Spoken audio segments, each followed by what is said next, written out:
अपनी विभिन्न मांगों को लेकर ऑटो रिक्शा चालक बड़ी संख्या में आरटीओ ऑफिस पहुंचे, जहां उन्होंने हाथों में काले झंडे और तख्ती लेकर प्रदर्शन किया। हालांकि प्रदर्शन के दौरान यहां पुलिस का अमला भी मौजूद रहा। देखिए इस रिपोर्ट में। दरअसल बाइक टैक्सी बंद करने, आरटीओ हटाओ, परिवहन बचाओ सहित अन्य मांगों को लेकर ऑटो रिक्शा चालक आरटीओ ऑफिस पहुंचे, जहां उन्होंने अपनी मांगों को लेकर प्रदर्शन किया। श्रम आंदोलन के बैनर तले एकत्रित हुए ऑटो रिक्शा चालकों ने राजेश बिड़कर के नेतृत्व में प्रदर्शन किया। इस दौरान राजेश बिड़कर ने चालकों के साथ आरटीओ जितेंद्र रघुवंशी से चर्चा कर मांग की। इस दौरान गहमा गहमी का माहौल भी बना। इस मामले में परिवहन उपायुक्त सपना जैन ने कहा कि बाइक टैक्सी की शिकायत को लेकर वे आए थे।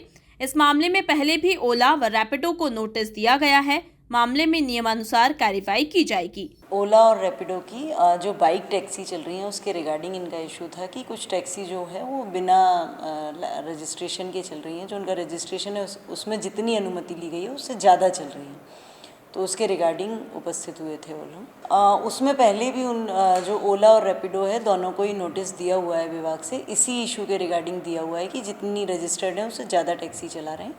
तो नोटिस का रिप्लाई के लिए उन्हें समय चाहा है, तो जैसा भी नियम अनुसार होगा कार्रवाई करेंगे उसमें। आरटीओ जितेंद्र रघुवंशी ने कहा कि पहले भी इसकी शिकायत इनके द्वारा की गई थी, जिसका समाधान किया गया था। इस मामले में कंपनी को नोटिस जारी किया गया है। शिकायतकर्ताओं को सभी नियमों की जानकारी दी जा चुकी है।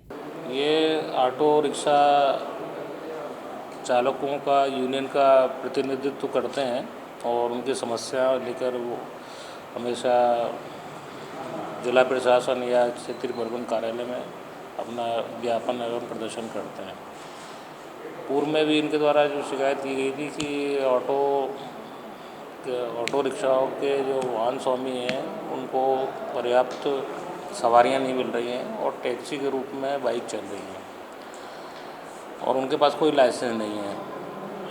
पूर्व में इनकी समस्या का समाधान किया गया था। धारा 144 भी इन लोगों के ऊपर कलेक्टर सामने लगाई थी और ये पूर्णतः प्रतिबंधित इनको कर दिया था। और बाद में एग्रीगेटर का जो नियम आ गया उसके अनुसार इनको लाइसेंस भी दे दिए गए थे।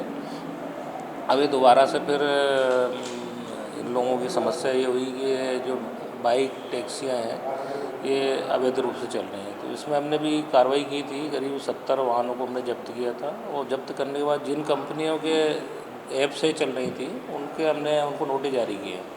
नोटिस और जो कंपनियां के ऐप नहीं थे उनको हमने बंद कराने के लिए पुलिस अधीक्षक महोदय को पत्र लिख दिया और ये इसका कार्य वहीं से होना है।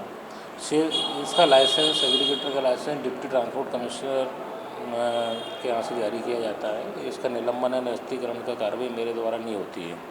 मैंने अपना प्रस्ताव माननीय महोदया को दे दिया है, उस पर वो निर्णय करके उस पर निलंबन या निरस्तीकरण की कार्रवाई करेंगी। जब निलंबन या निरस्तीकरण कार्रवाई या जो भी कार्रवाई होगी उसके बाद में पुलिस प्रशासन या मेरे द्वारा इन कंपनियों पर कार्रवाई की जाएगी।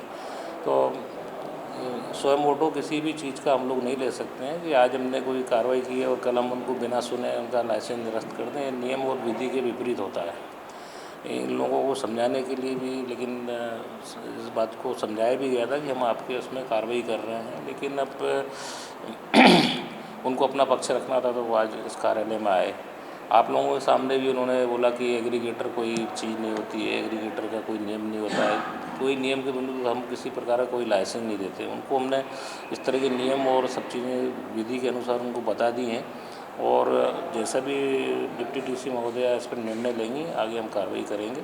और इंदौर में जो ट्रैफिक व्यवस्था है उस पर उसको सुधारना और अच्छा काम करना है। ऑटो रिक्शा भी अगर गलत चल रहा है तो ऑटो रिक्शा के खिलाफ भी हम बहुत जल्दी कार्रवाई करने जा रहे हैं। श्रम आंदोलन के संस्थापक राजेश बिड़कर ने कहा कि अधिकारियों ने ऑनलाइन कंपनियों के खिलाफ सख्ती से पेश आने की बात कही है।